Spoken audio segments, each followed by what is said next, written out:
is your video to go into detail and take you through writing an emergent literacy lesson plan. I have made this a separate assignment just so that you can get feedback on it before you turn it in as part of your investigation, to hopefully ensure that you get a good grade. Because there are those directions are pretty detailed, right? So I want to make sure that you understand the different process parts of the lesson plan and how they tie to what we've been learning. So for the lesson, for this class, I've decided I usually do Jean-Michel Basquiat. It works out well, and it allows me to kind of take an artist that's really cool to learn about. And there's a great children's book that's a great example of it. And it lets me it lets me show you how to do it through, but still learn about this really amazing guy. All right, okay, here we go. Of course, it went too fast. All right.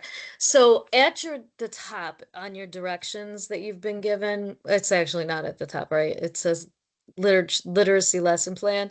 It's kind of in the middle, haha, just to make it more difficult. But this is really like the meat of it. Before this, you'll be talking about like your classroom and the environment will look like. Some of those things are actually covered in the lesson plans, which can make people feel like they're repeating themselves. You should repeat yourself just to cover all your bases, okay? So for me, I put the title is Introducing the Artist Basquiat. The age group I'm doing this with is preschool.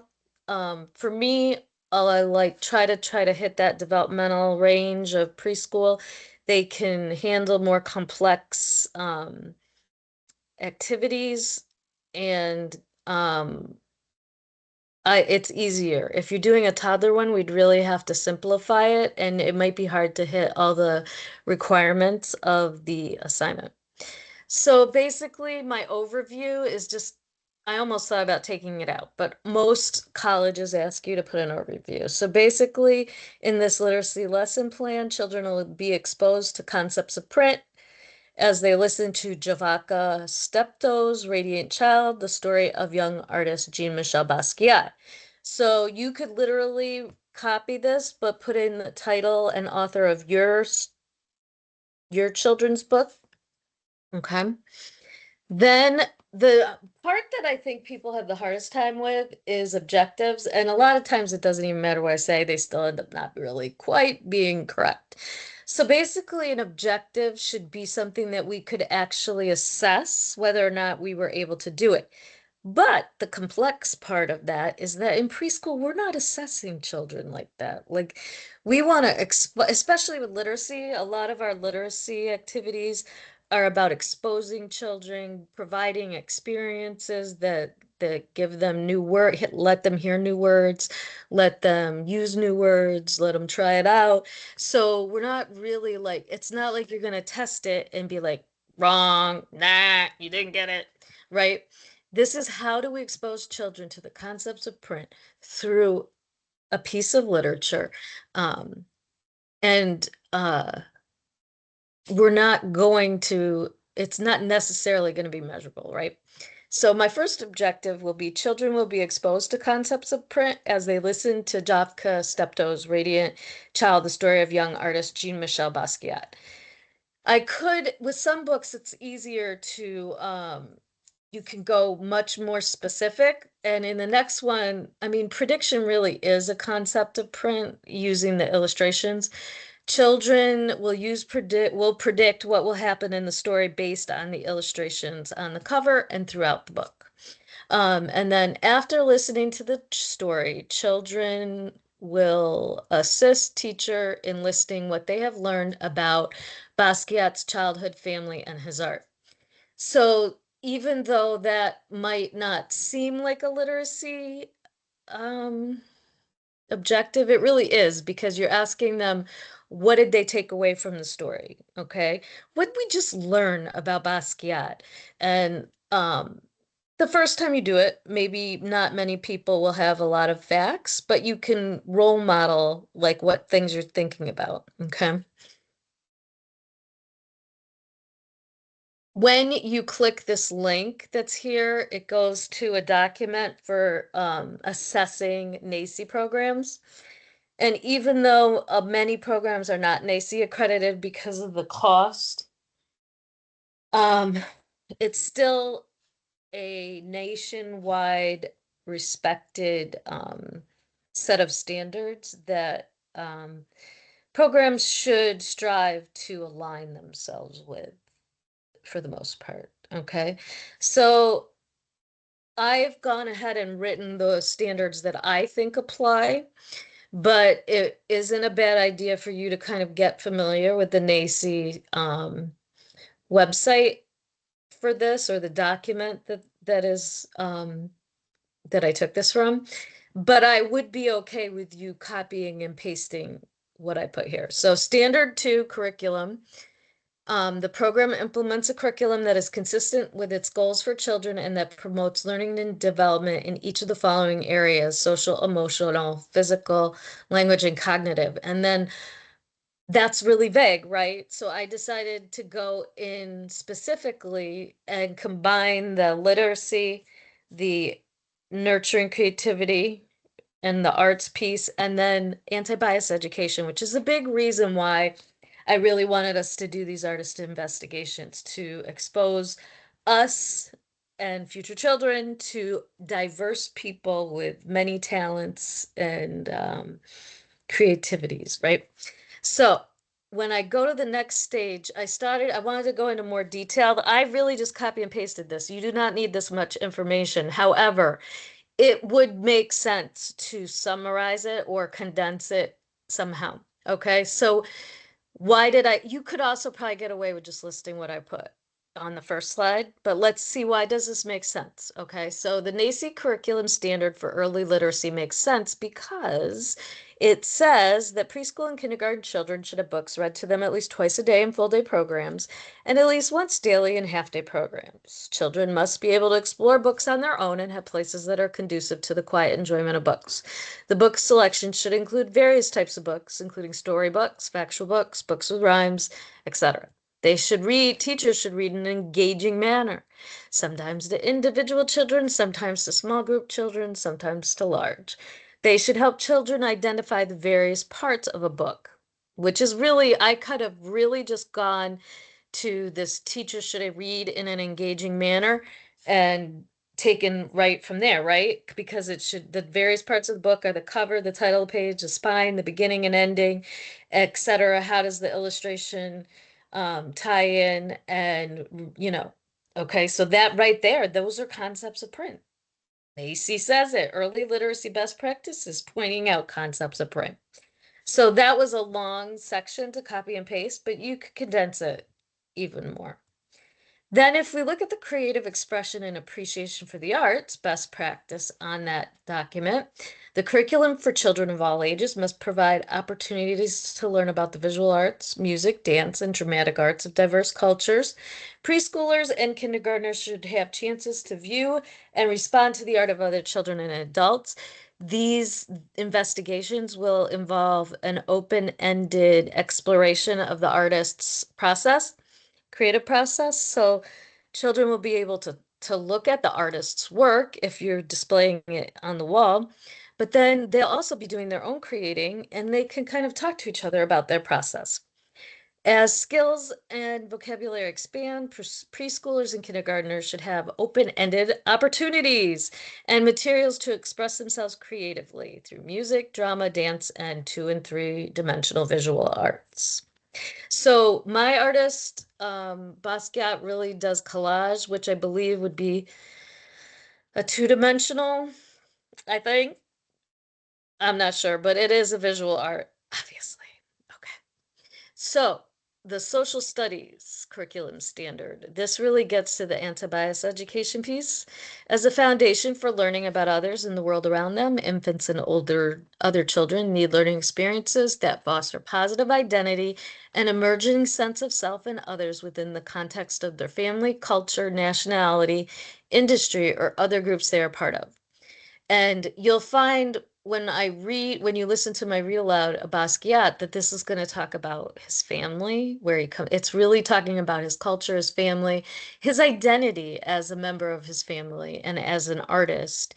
And so it fits right in.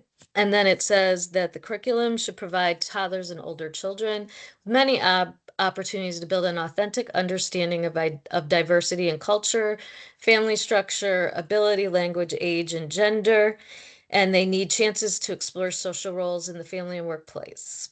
So, um, some of that may not be totally within this experience, but I think we know from Paley that when we share stories, sometimes those things do end up getting explored in the dramatic play area.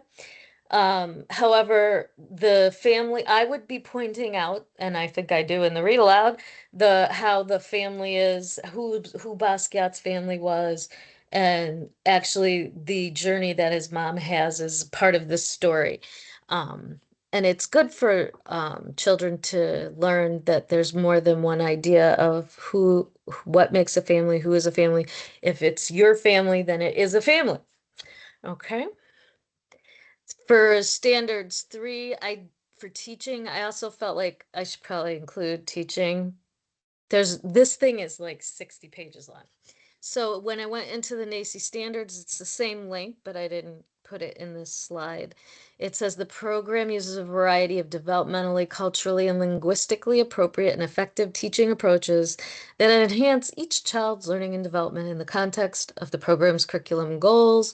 And then specifically, I wanted to talk about using instruction to deepen children's understanding and build their skills and background knowledge. Okay. So then I was like, well, what does that mean? It says when working with toddlers and older children, teachers use the knowledge of content to pose problems and ask questions that stimulate the children's thinking. They help children express their ideas and build on the meaning of their experience. So, for instance, they help children identify and use prior knowledge, which is also kind of a concept of print piece, like using your prior knowledge to apply to what you learn, but we don't cover that for this. And they provide experience that extend and challenge children's current understanding. So a big part of this investigation and this class is teacher questions or the language of play, the language of art, the language. I mean, Palo's whole book is really how can you support children's explorations through the questions and the comments you make? Because a lot of us were in classrooms that when we did do a creative process, we were made to feel like it didn't look right or it wasn't matching up, right? And that's really about how things are presented and what comments are made. So Palo really gives us a chance to really think about how we ask questions. So when you go to the lesson plan to do your lesson plans and it says teacher talk or possible read aloud questions, think about Palo, especially for the open-ended lesson plan. You want to be thinking about the material and medium of your artist. And then, I mean, you might even look to the chapter. I'm doing Basquiat now because when we go into the fourth chapter, I believe, that one is one in which it's found items, it's, I think, collages within it. There's wire sculpture, there's all these different things. So those questions may more organically line up with what I would want. Now, I didn't put those on the literacy lesson plan, but if I was doing a video or a PowerPoint for the open-ended one, it would make sense for me to do that. Okay. All right, so the questions I did come up with for literacy are really more specific to the story I read, and I'm going to share the video of that with you in a minute, but also the 5 predictors of early literacy and the section of concepts of print. I was really working on, okay, what could I ask them about the story that isn't just a yes or no or right or wrong answer, okay? So based on the cover of the book, what do you predict or think this story will be about? Describe Jean-Michel's family. Who inspired his desire to create art? And what did Jean-Michel tell his mom every time when he saw her? What was Jean-Michel's process when he was creating? Why did Jean-Michel practice drawing skulls? Why did Jean-Michel put crowns on his art? Why do you think this book has the title Radiant Child? Let's list what we've learned about Jean-Michel. Who is Jean-Michel Basquiat? How does art help to heal Jean-Michel? Okay. Now, that is in a specific, if you're creating your lesson plan, you'll have already read your book and you'll know. I didn't put the book in there yet because I wanted you to kind of focus on those elements of the lesson plan before I shared with you the book. But I think then when you hear the book, you'll see, oh, that's why she asked those questions. Okay. So the next part of the lesson plan is really the lesson plan process. And I always tell students to think about this section as a story, your beginning, middle, and end. So when you do a lesson process, how are you going to start your story? And then what are you do in the middle? And then what is your ending? A lot of times in a pre-K classroom, after they read a story, they go into activity time.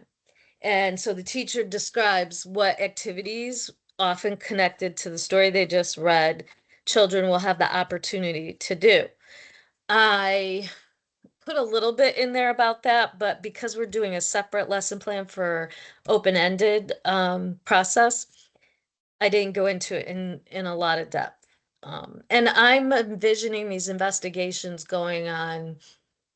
Most people, if you read in the textbooks, they say like the that ideally children will spend 2 to 4 weeks on a topic. That doesn't mean it has to be all Jean-Michel. Maybe they're doing Jean-Michel and then they learn that Jean-Michel was great friends with Andy Warhol, and then all of a sudden we're off on Andy Warhol. So maybe we're just learning about different artists, or maybe um, once you hear his story, there might be something in the story that makes children that really curious. And so it goes off in that branch. Like when they did the Titanic setting sail, went from the Titanic to sailing and floating and sinking and all those different things. It wasn't just 2 weeks about the minutia of Basquiat's life, right? Okay. This is another video. I think I've got a, nope, hold on. I think, where is hold on, guys. I gotta get,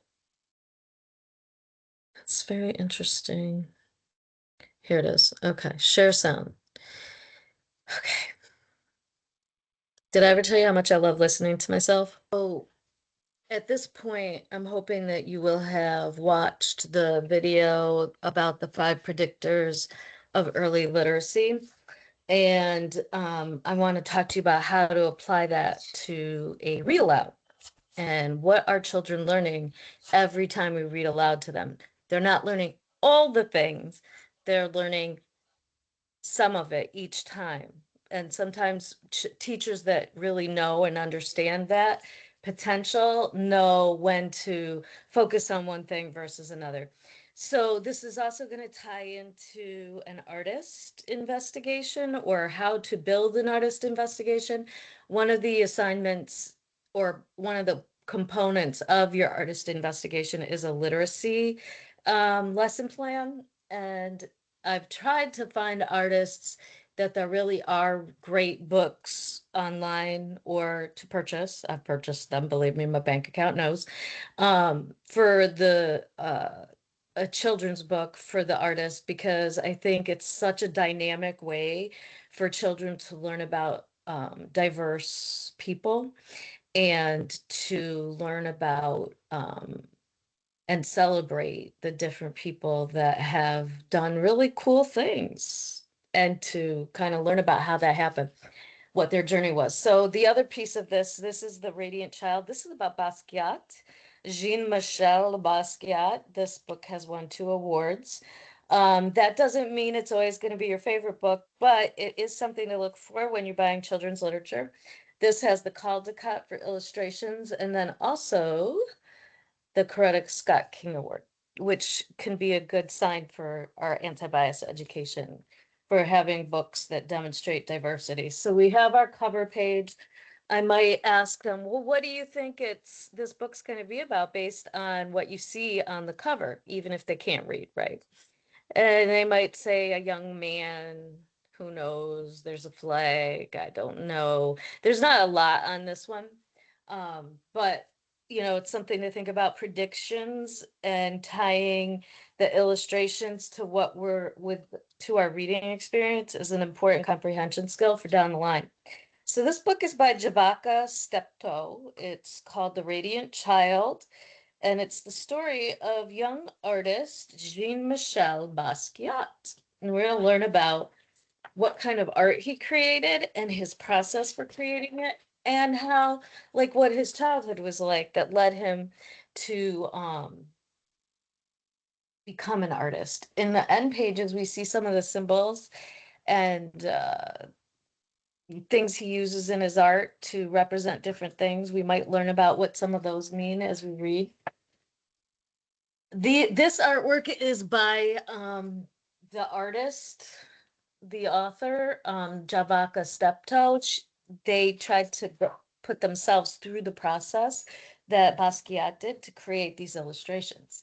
And Basquiat is known for using found items to paint on and collage work. He's got himself, he signs his work Samo.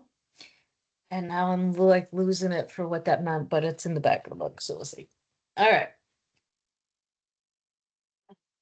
Somewhere in Brooklyn, between hearts that thump double dutch and hopscotch and salty mouths that slurp sweet ice, a little boy dreams of being a famous artist. In his house, you can tell a serious artist dwells as he sits at a table with pencils scattered everywhere. Jean-Michel draws from morning until night with a serious face amid a storm of papers. He refuses to sleep until he has created a masterpiece. At night, images enchant Jean-Michel's mind, and he wakes from his dreams to add one more line. His drawings are not neat or clean, nor does he color inside the lines. They are sloppy, ugly, and sometimes weird, but somehow still beautiful. His art comes from his mother, Mathilde, a Puerto Rican woman who designs and sews, cooks and cleans, and makes the house look like a stylish magazine. But most important, she lies on the floor and draws with Jean-Michel on his father's old work papers. I will stop doing that.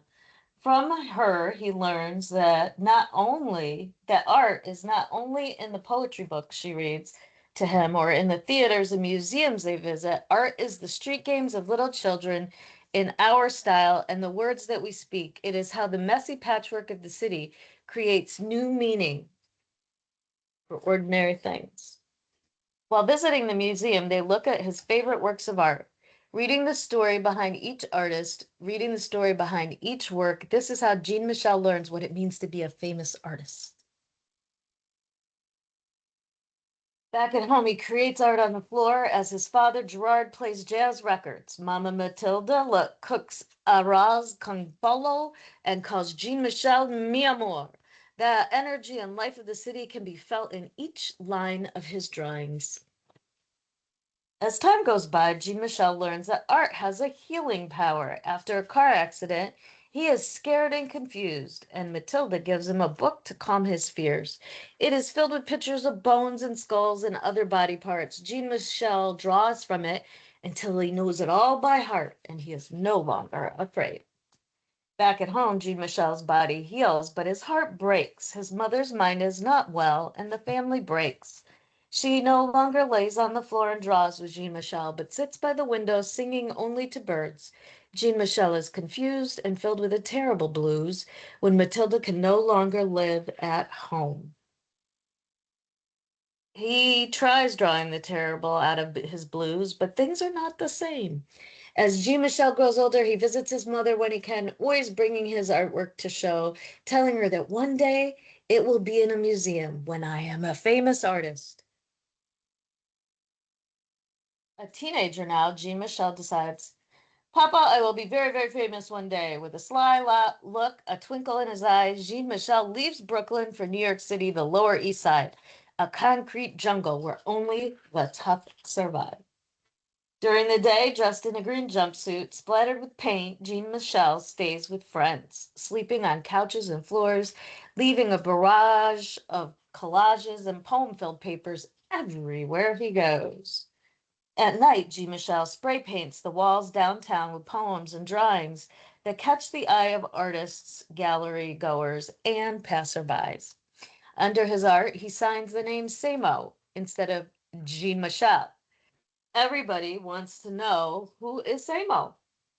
Samo moves from street corners to art gallery walls with powerful color composition and line, collaging and painting on anything he can find. His art is still not neat or clean and definitely not inside the lines, but somehow still beautiful.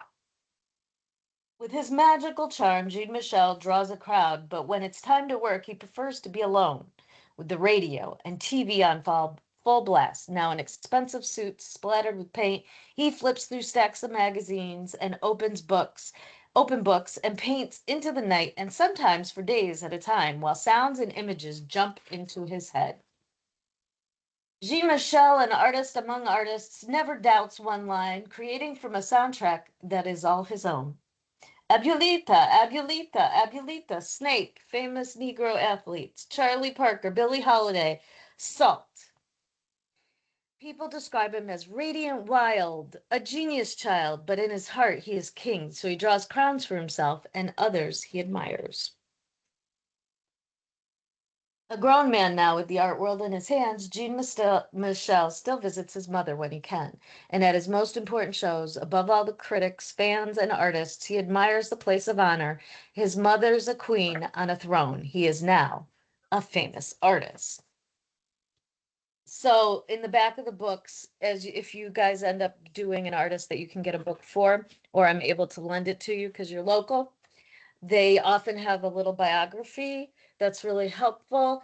And then Basquiat in his work does something with symbolism and motifs. So the crown is there, the eye, the cars, those skulls are often in his drawings.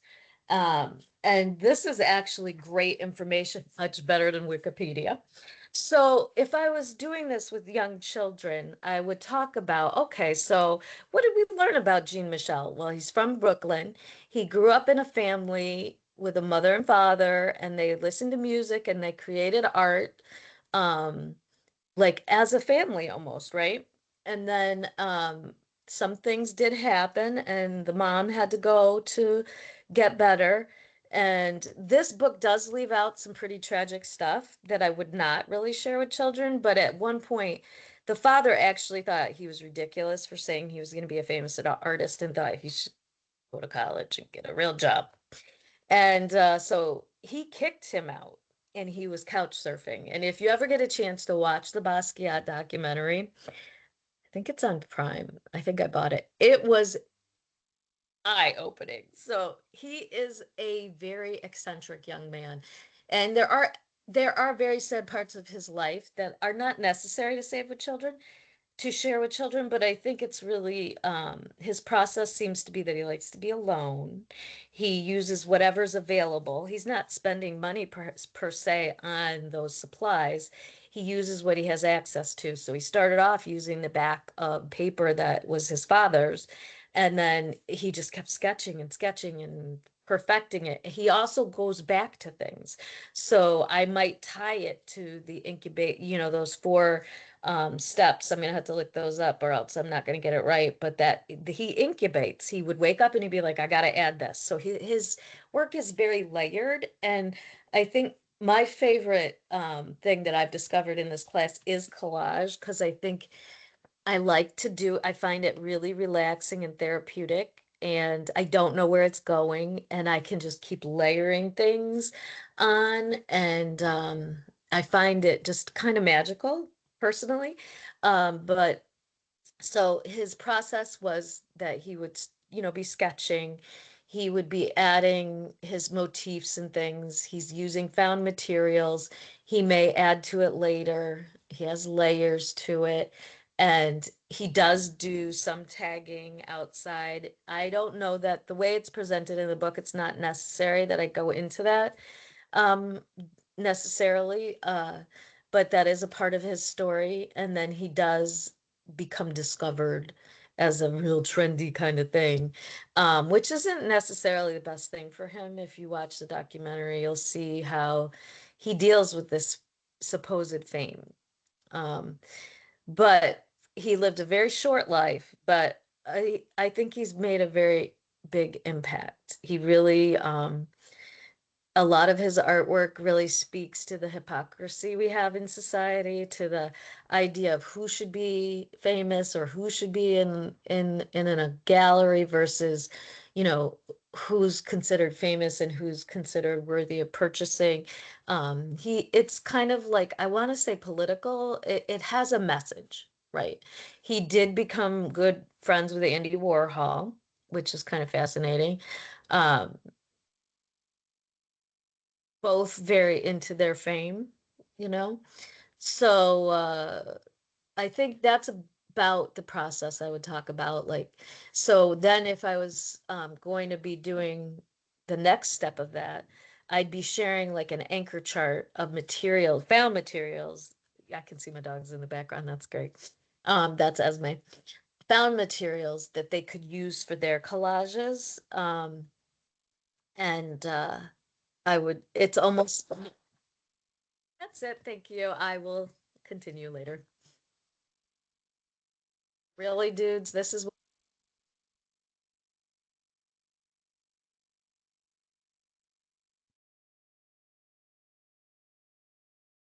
Oh, we're still sharing, aren't we? I love that my video. I thought I ended it without it saying all that nonsense, but I didn't. Oh well. Enjoy, enjoy.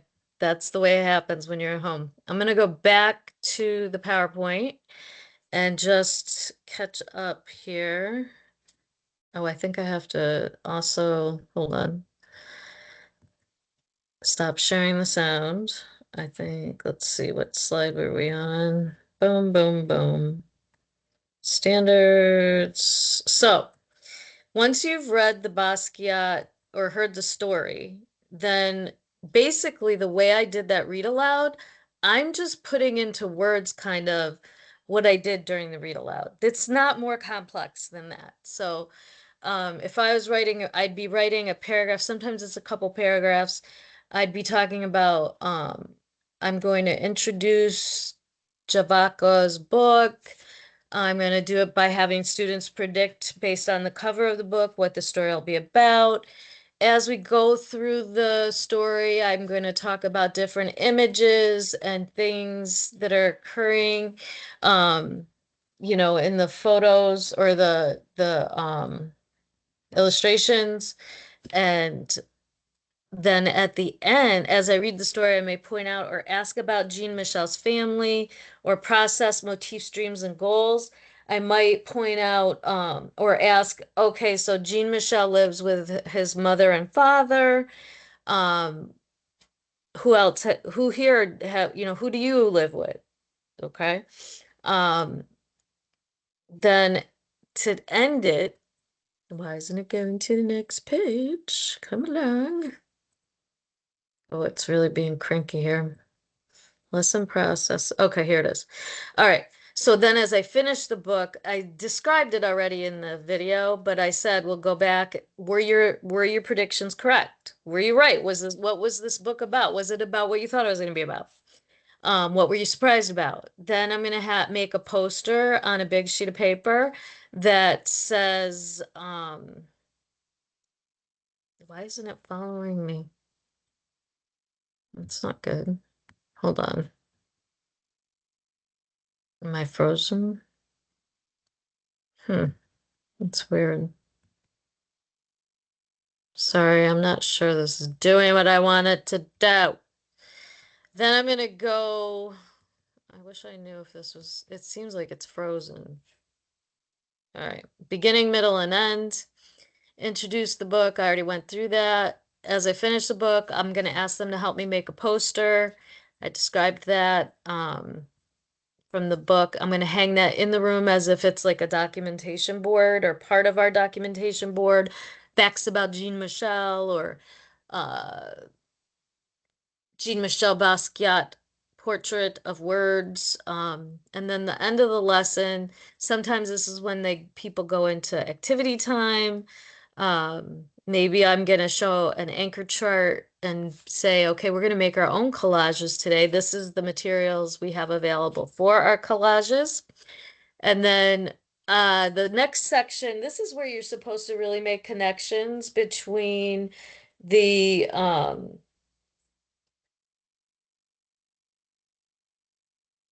hmm, between the content areas across the class.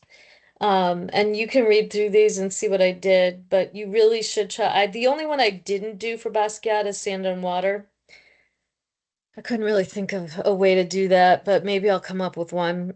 And then um, I have things that connect to the book or different things we'll do in the class that'll connect to Basquiat. We're not going to assess. I think I already talked about that. I'm going to show you after this some examples of newsletters that people made. Usually in the 15-week class, everyone makes a Basquiat newsletter to tie together chapter one of Palo. Like, what do we want to teach parents or families about a studio experience or the language of art, and then share it with them that we're learning about Basquiat. Um, and then theorists, for my literacy one, I'm going to summarize Paley's philosophy of literacy. And I could do NACI too, based on the standards, right? It's just usually like two sentences. And then a bibliography. I was going to take out, really for this, I didn't use language of art so much. But all of these can be in here. This is the bibliography for the video, the 5 predictors of early literacy. And actually, Paley isn't on here. I'd probably add Paley to this. I need to do that. So I'm not sure that that's shared correctly the way I thought it was. I'm gonna have to watch the video, which I love watching myself, and see if it did record correctly.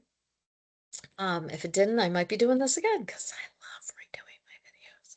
Anyway, hopefully that gives you an idea of how the literacy lesson plan is supposed to go. And it'll get you off to a really good start. You're going to turn it in anyway so you can get feedback, but the closer you can do to following the directions, the easier this is going to be since we're only working with a 4-week time span. And at this point, we have 14 days. Can you believe you only have 14 days left? Ah! All right. Anyway, let me stop.